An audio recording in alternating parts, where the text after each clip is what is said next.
Dit is so dat in tye van oorlog en oorloë dink ons anderster as wat ons in normale omstandighede dink.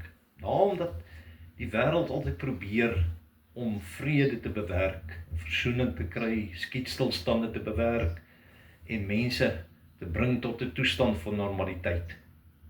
Ons dink nou maar aan die oorlog wat op die oomblik aan die gang is tussen Israel en Hamas en wat ons elke dag van kennis neem.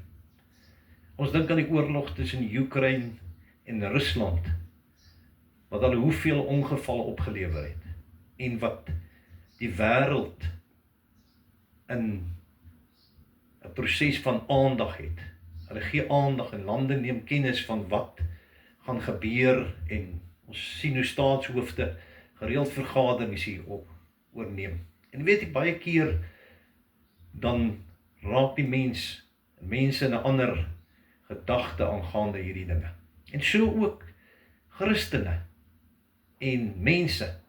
As daar oorlog kom, baie keer dan is dit so dat ons baie maklik aannames maak en assumptions doen van die Here kom en die Here se koms is voor die deur, en wat ook vir my 'n waarheid is, want die Here Jesus het ons tog daarop gewys.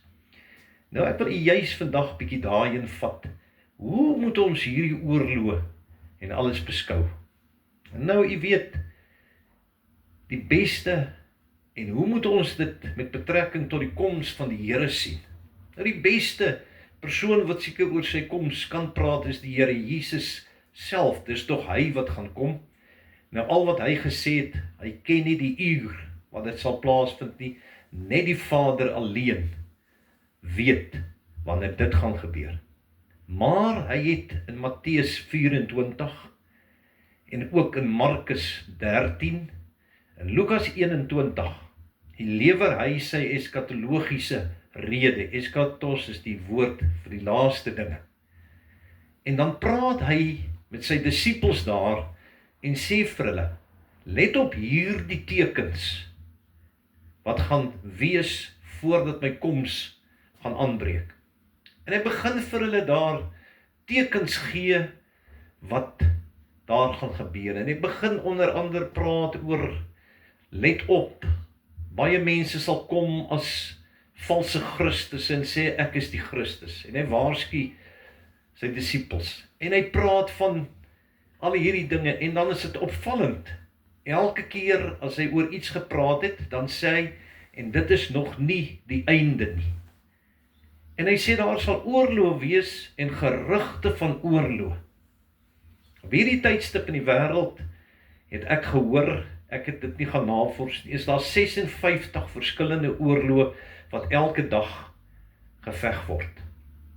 En die Here het gewaarsku en daar's gerugte van oorlog. As ons kyk na Noord-Korea en Suid-Korea en jy sien hoe stal mense hulle kernwapens uit, dan is daar gerugte van oorlog.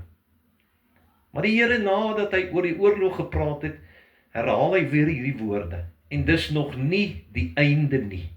En so gaan hy en hy gee verskillende tekens en kom hy elke keer by hierdie woorde en sê, maar dit is nog nie die einde nie. En dan, nadat hy die klomp tekens klaar gegee daar in Matteus 24 en Markus 13 en Lukas 21, kom hy tot hierdie slotsom en sê, na hierdie dinge sal die kragte van die hemel geskit word. Die son sal verduister en die maan sal sy glans nie gee nie. En dan uiteindelik sal die teken van die seun van die mens verskyn.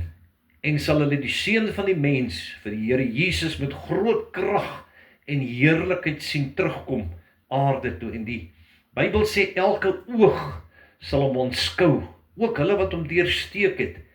Die mense daar in Israel, jy weet wat met die kruisiging gebeur het, sal sien hier kom die Here. En so herhaal hy dit ook in die volgende hoofstuk in Markus, dat die kragte van die hemel sal geskit word en die sterre sal van die hemel val en die son sal sy lig nie gee nie en die maan ook nie sy lig nie. En ook in Lukas 21 herhaal hy dit en sê dieselfde woorde, die kragte sal geskit word, die son sal verduister en die maan sal sy glans gee, dan sal julle die teken van die seun van die mens sien kom met groot krag en heerlikheid. Dit lyk vir my, dis die finale groot teken wat gaan gebeur voordat die Here gaan kom. Uit sy eie mond het hy dit gesê. Ons gaan al hierdie tekens sien. Ons gaan oorlog sien. Jy gaan die oorlog sien tussen Oekraïne en Israel. Jy gaan Oekraïne en Rusland. Die oorlog sien tussen Hamas en Israel. Oorlog wat nou alweer gebeur hier by Pakistan en Indië. Oorlog in Afrika, oorlog. Maar mense, dit roep ons op, nie om te dink, hier is die einde, want die Here het vir onsself gesê, dit is nog nie die einde nie.